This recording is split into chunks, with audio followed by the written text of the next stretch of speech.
Netflix पर हाल ही में release हुई 6 एपिसोड की web series operation Safed Sagar the untold story of the Kargil war इन दिनों चर्चा में। 1999 के कारगिल वॉर के दौरान इंडियन एयरफोर्स की भूमिका पर आधारित ये कहानी काल्पनिक नहीं बल्कि कारगिल वॉर की घटनाओं से प्रेरित है। अभिजीत सिंह परमार और कुशल श्रीवास्तव द्वारा बनाई गई इस सीरीज में सिद्धार्थ, जिमी शेरगिल, अभय वर्मा, मिहिर आहूजा, दिया मिर्जा और प्राजक्ता कोहली जैसे कलाकार नजर आते हैं। लेकिन इस सीरीज में एक किरदार ऐसा है जो रिलीज के समय से ही चर्चा का विषय बना हुआ है। सीरीज में सिद्धार्थ ने इंडियन एयरफोर्स के अधिकारी स्क्वाड्रन लीडर अजय आहूजा का किरदार निभाया है।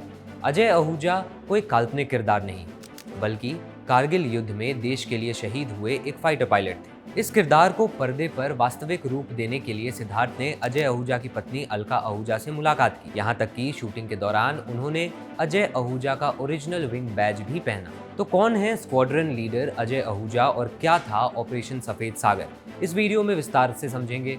नमस्कार, मेरा नाम वरुण है और आप देख रहे हैं जिस्ट। 22 मई 1963 को राजस्थान के कोटा में एक साधारण मिडिल क्लास परिवार में अजय आहूजा का जन्म हुआ। इसी पृष्ठभूमि से निकलकर उन्होंने देश की सबसे प्रतिष्ठित मिलिट्री सर्विसेज में से एक को अपना जीवन समर्पित कर दिया। उनके साथी पायलट उन्हें प्यार से एजे कहकर बुलाते थे। उन्होंने Saint Paul senior secondary school से अपनी शुरुआती पढ़ाई पूरी करी। इसके बाद प्रतिष्ठित नेशनल डिफेंस एकेडमी में दाखिला लिया। एनडीए से ग्रेजुएशन के बाद 14 जून 1985 को उन्हें इंडियन एयरफोर्स में फाइटर पायलट के तौर पर कमीशन कर दिया गया। अपने सेवा काल में उन्होंने मिग-23 और मिग-21 जैसे फ्रंटलाइन फाइटर प्लेन्स को उड़ाया। कारगिल वॉर शुरू होने से पहले उनके पास 1000 घंटे से ज्यादा की उड़ान का अनुभव था। 1996 से 1998 के बीच उन्होंने एयरफोर्स स्टेशन तांबरम में फ्लाइंग इंस्ट्रक्टर के तौर पर भी काम किया और नए पायलट्स को ट्रेनिंग दी। उन्हें नंबर 17 गोल्डन एरो स्क्वाड्रन का फ्लाइट कमांडर बनाया गया। ये squadron high altitude photo reconnaissance यानी ऊंचाई वाले इलाकों में हवाई निगरानी और तस्वीरें लेने वाले मिशंस करती है। कारगिल युद्ध के दौरान वो नंबर 17 स्क्वाड्रन यानी गोल्डन एरोज के फ्लाइट कमांडर थे। ऑपरेशन सफेद सागर के लिए जब उनकी स्क्वाड्रन श्रीनगर एयरबेस पहुंची तब अजय आहूजा एक अनुभवी अधिकारी और मंझे हुए पायलट बन चुके थे। लेकिन इस वर्दी के पीछे एक सेंसिटिव और जिंदा दिल इंसान भी था। उनकी पत्नी अलका आहूजा बताती हैं कि अजय मजाक में इंडियन एयरफोर्स को अपना पहला प्यार कहते थे। वो एक समर्पित पति, पिता, पायलट और ट्रेनर थे। इसी पहलू को समझने के लिए सीरीज के निर्माताओं ने अलका आहूजा से मुलाकात की।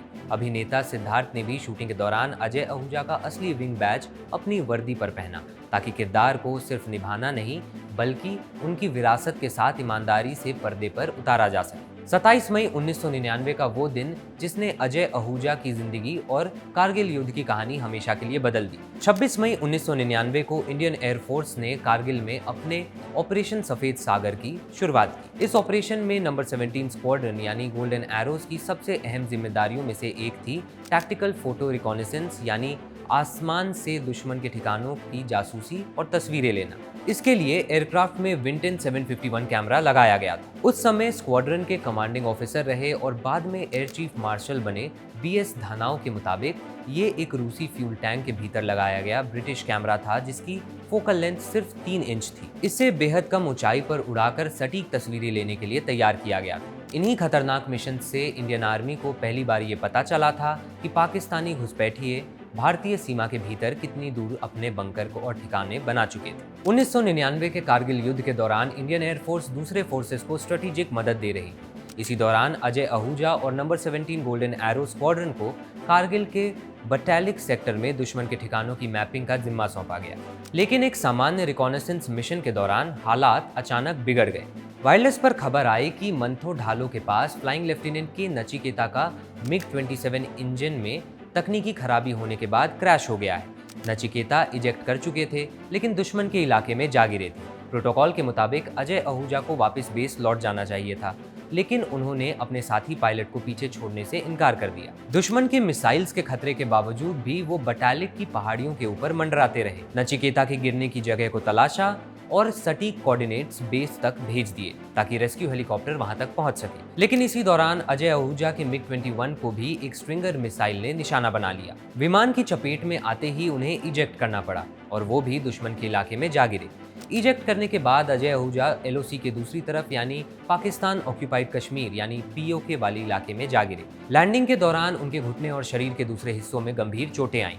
लेकिन वो पाकिस्तानी सैनिकों के वहां पहुंचने तक जिंदा थे। भारत के आधिकारिक रुख के मुताबिक कैद में उनके साथ टॉर्चर किया गया और जिनेवा कन्वेंशन के तहत वॉर प्रिजनर्स को मिलने वाली सुरक्षा का उल्लंघन हुआ। 27 मई 1999 को अजय आहूजा की मौत हो गई।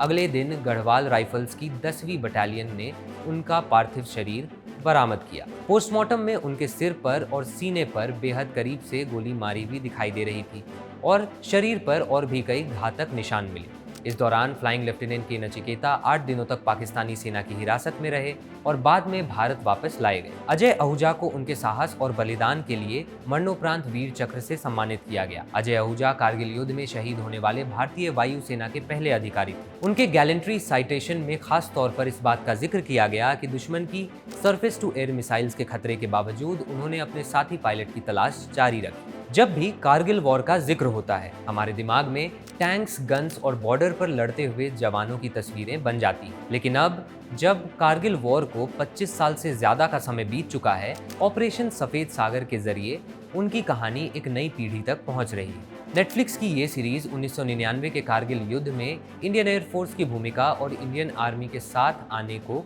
पर्दे पर दिखाती है। 26 मई 1999 को शुरू हुआ ऑपरेशन सफेद सागर भारतीय वायुसेना के इतिहास के सबसे महत्वपूर्ण अभियानों में से एक रहा है। अब ये समझते हैं कि जिस मिशन पर अजय आहूजा गए थे उसका महत्व क्या है।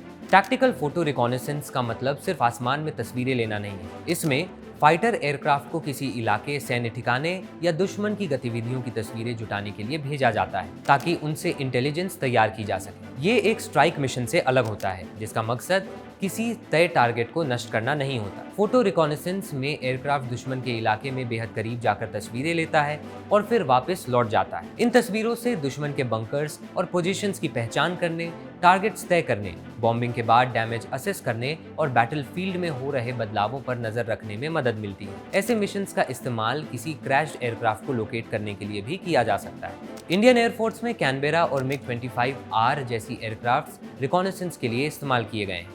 इसके अलावा जैगवार, MiG-21, MiG-27, मिराज 2000 और Su-30 भी अलग अलग समय में इन भूमिकाओं में तैनात रहे हैं। कारगिल युद्ध के दौरान नंबर 17 गोल्डन एरो स्क्वाड्रन ने शुरुआत में इसी फोटो रिकॉनेसेंस रोल में उड़ान भरी थी। बाद में इसे बॉम्बिंग मिशंस की भी जिम्मेदारी दे दी गई थी। आज MiG-21 की सभी स्क्वाड्रन्स के फेज आउट होने के बाद जैगवार और Su-30 इस भूमिका को निभाते हैं। हालांकि फोटो रिकॉनेसेंस इनके कई ऑपरेशनल रोल्स में से सिर्फ एक है। अजय आहूजा की शहादत के बाद उनकी पत्नी अलका के लिए सबसे बड़ी चुनौती सिर्फ इस सदमे से उभरना नहीं था, बल्कि अपने बेटे अंकुर के भविष्य को सुरक्षित करना भी था। उन्होंने बताया कि शुरुआत में उन्हें कुछ समझ नहीं आ रहा था, लेकिन ये चिंता भी लगातार बनी हुई थी कि अंकुर बहुत छोटा है और उन्हें भविष्य के लिए एक जगह बसना होगा। उन्होंने दिल्ली में बस जाने का सोचा, लेकिन इसी दौरान पंजाब सरकार ने उन्हें चंडीगढ़ PCS की नौकरी ऑफर की।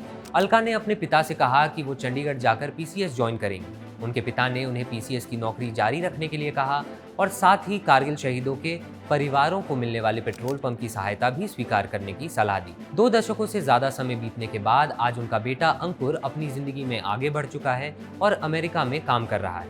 अजय आहूजा की कहानी सिर्फ एक शहीद पायलट की कहानी नहीं है, ये उस परिवार की भी कहानी है जिसने इतने बड़े हादसे के बाद खुद को संभाला और आगे बढ़ा। कारगिल के आसमान में अजय की आखिरी उड़ान भले ही खत्म हो गई हो, लेकिन उनकी कहानी और उनका साहस आज भी अगली पीढ़ी तक पहुंच रहा है। अब आपको ये वेब सीरीज कैसी लगी? कारगिल वॉर पर आप क्या सोचते हैं? पाकिस्तान के साथ भारत के रिश्तों पर आपकी क्या राय है? हमें कमेंट्स में जरूर बताएं। देश और दुनिया की बड़ी खबरों के लिए देखते रहिए जिस्ट। शुक्रिया।